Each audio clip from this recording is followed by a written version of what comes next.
welcome back to my YouTube channel. I hope you are having a great week. As you know, I am still reading The Elite by Kiera Cass, and today I will be reading chapter 26.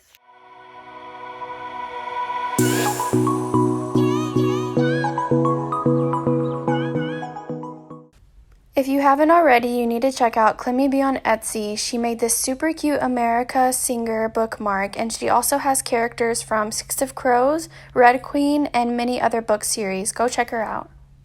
I went down for breakfast on the late side. I didn't want to risk running into Maxon or any of the girls alone. Before I made it to the stairs, Aspen came walking up the hall. I made an exasperated sound, and he looked around before approaching me. "Where have you been?" I quietly demanded. "Working, Mayor. I'm a guard. I can't control when and where they schedule me. I've stopped being placed on the round for your room." I wanted to ask why, but this wasn't the time. "I need to talk to you." He thought for a moment. "At 2, go to the end of the first floor hallway, down past the hospital wing. I can be there, but not for long." I nodded. He gave me a quick bow and went on his way before anyone noticed our conversation, and I continued downstairs, not feeling satisfied at all. I wanted to scream. Saturday being a day-long sentence to the women's room was really unfair. When people came to visit, they wanted to see the queen, not us. When one of us was princess, that would probably change, but for now, I was stuck watching Chris pour over her presentation again. The others were reading things too, notes or reports, and I felt sick to my stomach. I needed an idea, and fast. I was sure Aspen would help me figure this out, and I had to start something tonight, no matter what. As if she could read my thoughts, Sylvia, who had been visiting with the queen, stopped by to see me. "How's my star pupil?" she asked, keeping her voice low enough that the others wouldn't notice. "Great." "How's your project going? Do you need any help fine-tuning?" she offered. "Fine-tuning? How was I supposed to tweak nothing?" "It's going great. You're gonna love it, I'm sure." I lied. She cocked her head to the side. "Being a bit secretive, are we?" "A bit," I smiled. "That's fine. You've been doing wonderful work lately. I'm sure it'll be fantastic." Sylvia patted my shoulder as she headed out of the room.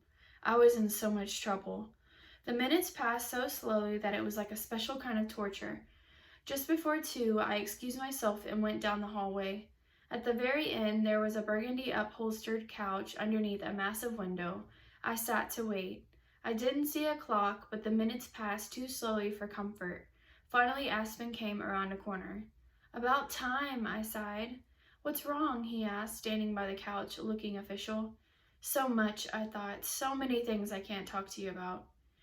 "We have this assignment, and I don't know what to do. I can't think of anything, and I'm stressed, and I can't sleep," I said spastically.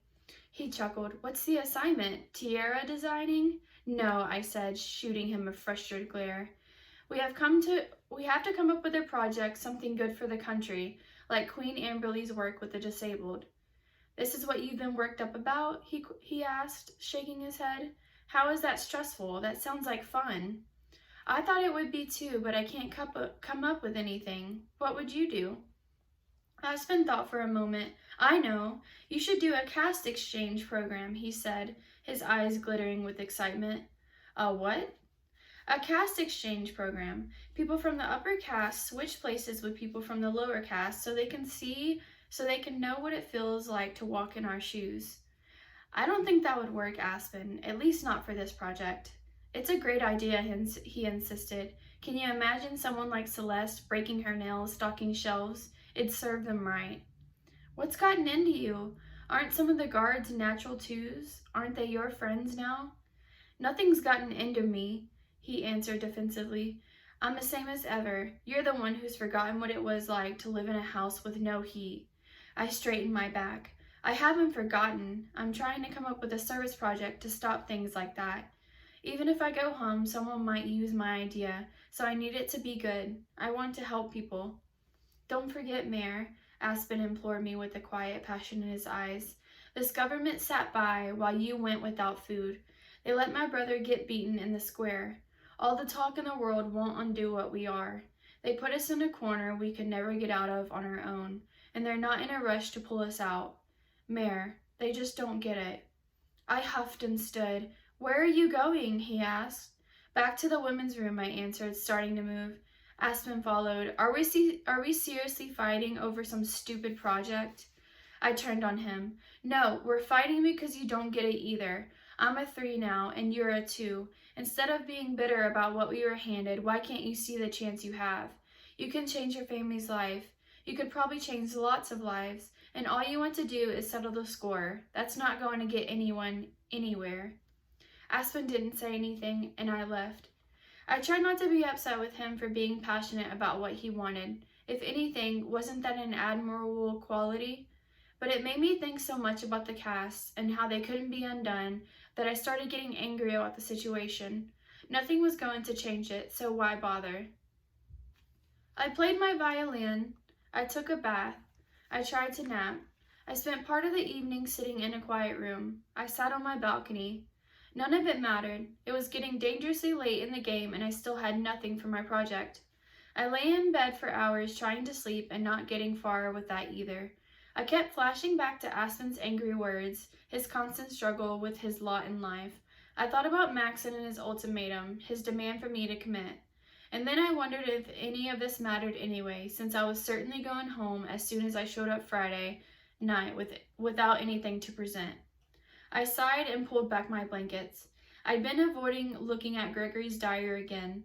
I was worried that it would give me more questions than answers, but maybe something in there would give me direction, something I could talk about on the report. Besides, even if I couldn't help myself, I had to know what happened to his daughter. I was pretty sure her name was Catherine, so I flipped through the book looking for any mention of her, ignoring everything else until I found a picture of a girl standing next to a man who appeared to be much older. Maybe it was just my imagination, but she looked like she'd been crying. Catherine was finally married today to Emile de Montpezat of Swindway. She sobbed the whole way to the church until I made it clear that if she didn't straighten up for the ceremony, there'd be hell to pay afterward. Her mother isn't happy, and I suspect Spencer is upset now that he's aware of how little his sister wanted to go through with this. But Spencer is bright. I think he'll fall into line quickly once he sees all the possibilities I've created for him. And Damon is so supportive. I wish I could take whatever it is in his system and inject it into the rest of the population. There's something to be said for the young. It's Spencer and Damon's generation that has been the most helpful in getting me where I am. Their enthusiasm is unswayable, and they are a far more popular crowd for others to listen to than the feeble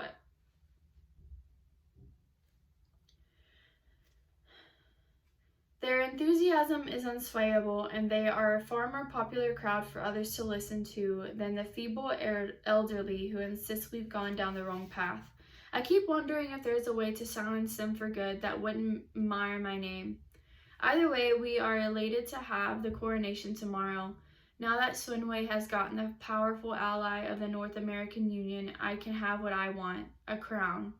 I think this is a fair trade. Why settle for President Ilya when I can be King Ilya instead? Through my daughter, I've been deemed royal. Everything is in place. After tomorrow, there would be no turning back. He sold her. The pig sold his daughter to a man she hated so he could have everything he wanted. My instinct was to close the book again, to shut it all out, but I forced myself to flip through it, reading passages at random. In one place, a rough diagram of the caste system was laid out, originally dreamed up with 6 tiers instead of 8. On another page, he plotted to change people's last names to separate them from their past. One line made it clear that he intended to punish his enemies by placing them lower on the scale and reward the loyal by placing them higher. I wondered if my great-grandparents simply had nothing to offer or if they had resisted this. I hoped it was the latter. What should my last name have been? Did Dad know? My whole life, I've been led to believe that Gregory Ilya was a hero, the person who saved our country when we were on the edge of oblivion.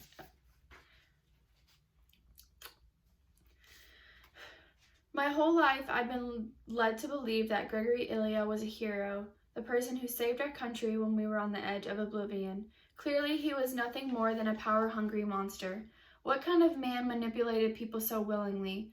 What kind of man hawked his daughter for his own convenience? I looked at the older entries I'd read in a new light. He never said he wanted to be a great family man. He just wanted to look like one. He would play by Wallace's rules for now. He was using his son's peers to gain support. He was playing a game from the very beginning. I felt nauseated. I stood and paced the floor, trying to wrap my head around it all. How had an entire history been forgotten? How was it that no one ever spoke of the old countries? Where was all this information? Why didn't anyone know? I opened my eyes and looked to the sky. It seemed impossible. Surely someone would have disapproved, would have told their children the truth. But then again, maybe they had.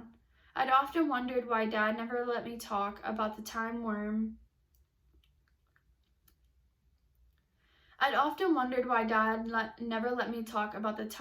history book he had hidden in his room, why the history I did know about Ilya was never in print. Maybe it was because, if it was there in writing that Ilya was a hero, people would have rioted. But if it was always a point of speculation where one person insisted it was a certain way and another denied it, how would anyone ever hold on to the truth? I wondered if Maxon knew. Suddenly a memory came to me. Not so long ago, Maxon and I had our first kiss. It was so unexpected that I had pulled away, leaving him embarrassed. Then, when I realized that I wanted Maxon to kiss me, I suggested that we simply erase that memory and plant a new one. "America," he said, "I don't think you can change history." To which I replied, "Sure we can. Besides, who'd ever know about it but you and me?" I'd meant it as a joke. Surely, if he and I end up together, we'd remember what really happened no matter how silly it was. We'd never actually replace it with a more perfect-sounding story simply for the sake of show. But the whole selection was a show. If Maxon and I were ever asked about our first kiss, would we tell anyone the truth? Or would we keep that little detail a secret between the two of us? When we died, no one would know, and that fraction of a moment that was so important to who we were would be gone. Could it be that simple? Tell one story to one generation and repeat it until it was accepted as fact? How often had I asked someone older than Mom or Dad what they know or what their parents had seen? They were old. What did they know? It was so arrogant of me to discount them completely. I felt so stupid.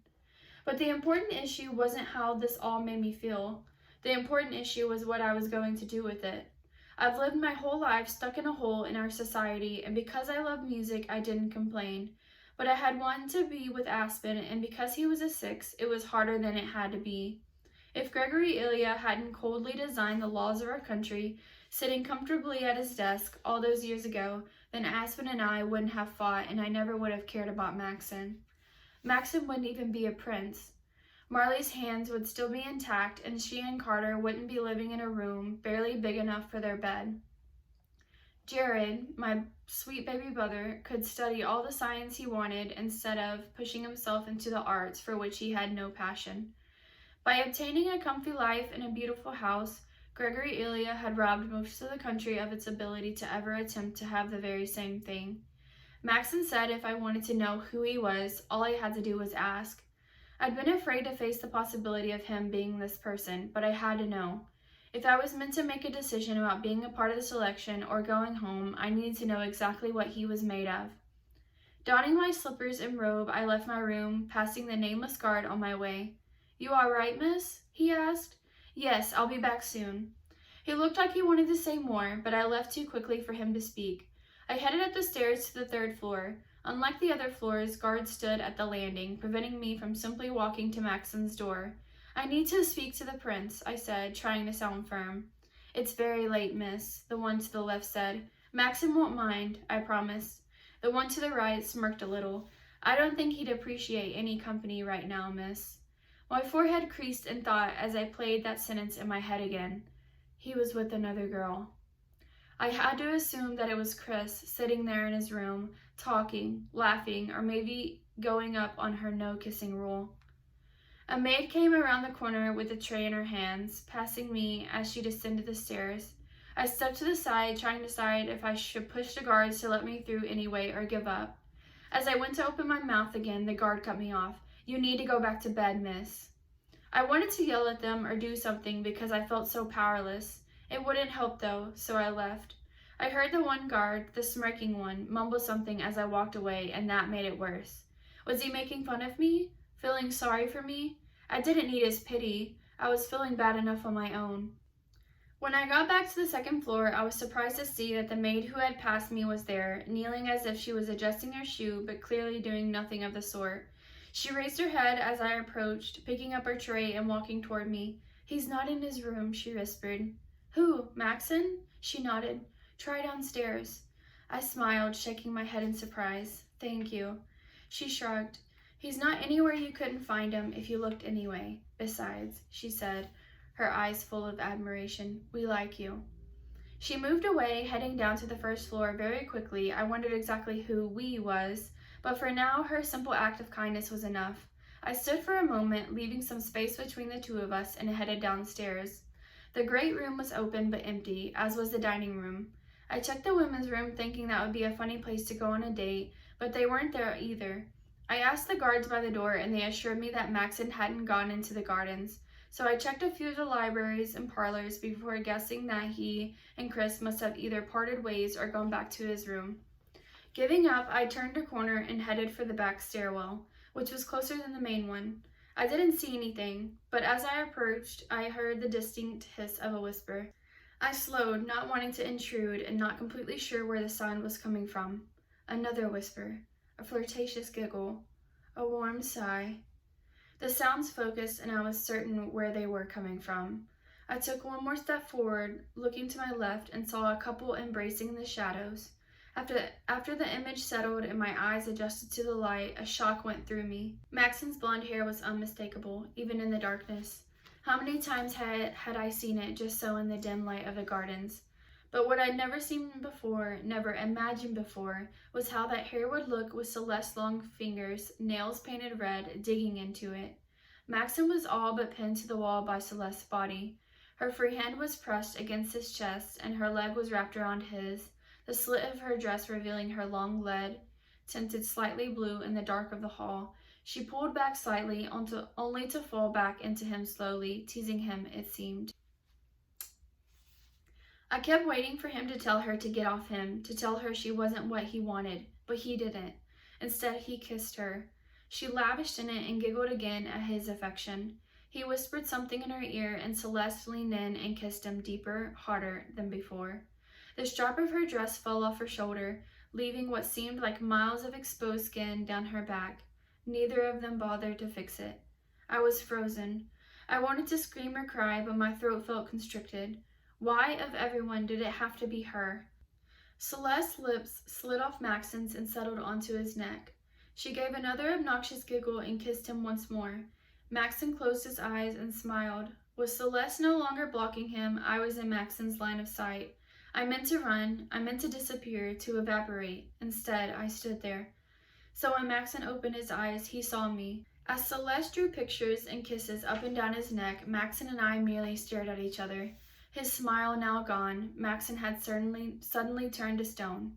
The shock in his eyes willed me finally to move. Celeste didn't notice, so I backed away quietly, not even stirring a breath.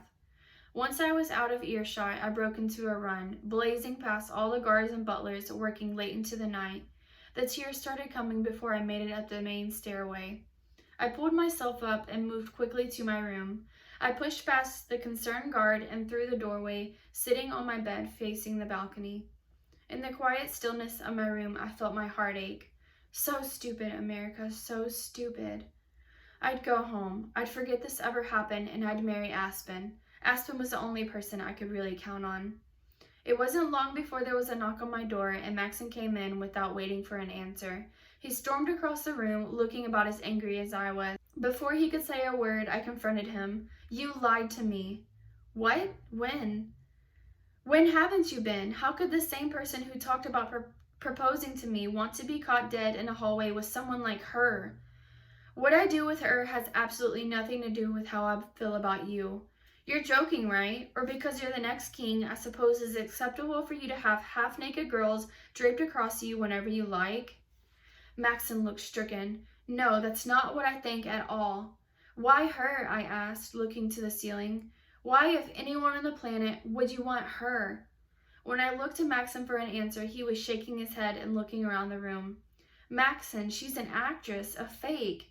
You have to be able to see that under all the makeup, and the push-up bra is nothing but a girl who wants to manipulate you to get what she wants." Maxon huffed out a laugh. Actually, I do. I was taken aback by his calm. Then why? But I already had an answer. He knew, of course he knew. He'd been raised here. Gregory's diaries were probably his bedtime stories. I didn't know why I'd expect otherwise. How naive had I been? When I kept thinking that there was a better option than me for his princess, I'd been imagining Chris. She was lovely and patient and a million things that I wasn't, but I'd been seeing her next to a different Maxon. For the man he would have to be to follow in Gregory Ilia's footsteps, the only girl here for him was Celeste. No one else would be so content to keep a country under her thumb. That's it, I said, wiping my hands in front of me. You wanted a decision, and here it is. I am done with this. I'm done with the selection. I'm done with all the lies. I am especially done with you. God, I can't believe how stupid I was. You're not done, America, he contradicted me quickly, his stance saying as much as his words. You're done when I say you are. You're upset right now, but you aren't done. I gripped my hair, feeling like I was seconds away from pulling out all by the roots. What is wrong with you? Are you delusional? What makes you think that I will ever be okay with what I just saw? I hate that girl, and you were kissing her. I want nothing to do with you. Good God, woman, you never let me get a word in edgewise.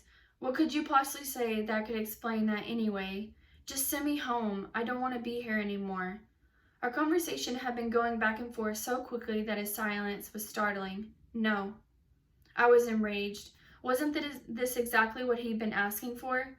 Maxon Shreve, you are nothing but a child who has his hands on a toy that he doesn't want but can't stand for someone else to have. Quietly, Maxon spoke. I understand that you're angry, but... I shoved him. I'm beyond angry. Maxon remained calm. America, do not call me a child, and do not push me. I shoved him again. What are you going to do about it? Maxon grabbed my wrist, pinning my arms behind my back, and I saw the anger in his eyes. I was glad it was there. I wanted him to provoke me. I wanted a reason to hurt him. I could tear him to bits right now. But there was no rage in him. Instead, I felt the warm buzz of electricity that had been missing for a long time. Maxon's face was inches from mine, his eyes searching my own, perhaps wondering how he'd be received, perhaps not caring at all. Though it was all wrong, I still wanted it. My lips parted before I realized what was happening. I shook my head to clear it and stepped back, moving toward the balcony. He didn't put up a fight as I pulled away. I took a few steadying breaths before I turned to him. Are you going to send me home? I asked quietly. Maxon shook his head, either unable or unwilling to speak. I ripped his bracelet off my wrist and threw it across the room. Then go, I whispered. I turned back to look out my balcony and waited a few heavy moments to hear the click of the door. Once he left, I fell to the floor and sobbed. He and Celeste were so much alike. Everything about them was all for show, and I knew that he would spend the rest of his life sweet-talking the public into thinking he was wonderful, all the while keeping them trapped where they were, just like Gregory. I sat on my floor, legs crossed under my nightgown. As upset as I was with Maxon, I was even more upset with myself. I should have fought harder. I should have done more. I shouldn't be sitting here so defeated. I wiped the tears away and assessed the situation. I was done with Maxon, but I was still here. I was done with the competition, but I still had a presentation due. Aspen might not think I was tough enough to be a princess, and he was right, but he did have faith in me. I knew that, and so did my father, and so did Nicoletta. I wasn't here to win anymore, so how could I go out with a bang? Oh. Okay, I'm gonna just say it. I am very happy that America saw what Maxon and Celeste were doing because I think she deserves it, to be honest. Maybe it'll help her make up her mind because she's saying she wants to leave, but you know she's probably gonna end up staying. And every single day she's either looking for Aspen or Maxon, and she's not happy being alone. So I really liked that. That was chapter 26 of The Elite. Thank you so much for reading along with me. Please let me know your thoughts about that chapter or just the book in general. I hope that you will stick around and read chapter 27 with me tomorrow. Otherwise, have a great night.